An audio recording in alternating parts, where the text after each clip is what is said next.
Professor Nageswararao గారిపై అనేక కేసులు బుక్ చేస్తున్నారు ఎఫ్ఐఆర్‌లని విన్నాను. అసలు ఏంటి సబ్జెక్టు?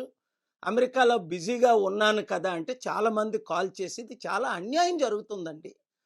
ప్రొఫెసర్ నాగేశ్వరరావు గారు అందరి గురించి మాట్లాడతారు. అది సత్యమే. ఓసారి నా గురించి కూడా మాట్లాడారు సందర్భంలో. ఇప్పుడు వారు మాట్లాడింది ఏటని నేను క్లియర్‌గా విన్నాను.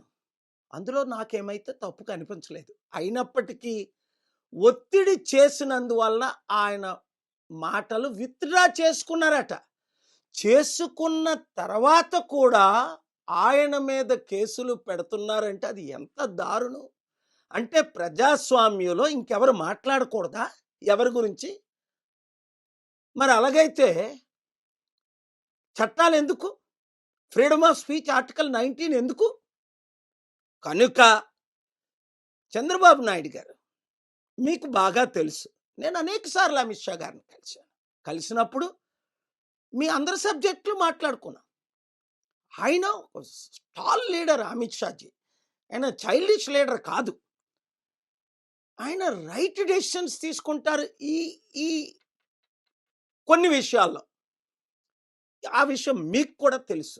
ఏమో నాకైతే ప్రొఫెసర్ నాగేశ్వరరావు గారు మాట్లాడినయి సత్యమని అనిపిస్తుంది నాకున్న అనుభవంతో.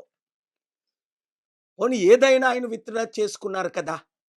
ఆ తరువాత మీరు ఒక ఫాదర్ ఫిగర్ ఆల్మోస్ట్ 80 ఇయర్స్ ఏజ్‌లో ఈ యంగ్ పొలిటీషియన్స్ లాగా మీరు బిహేవ్ చేస్తే మరి మీకు జగన్మోహన్ రెడ్డికి ఉన్న తేడా ఏంటి? మీరు అందరికీ బుద్ధి చెప్పాలి. ఒకటి గుర్తుంచుకోండి. ఫాదర్ ఫిగర్‌గా మీరు ఉన్నంత వరకు మీకు కొంత క్రెడిబిలిటీ ఉంటది.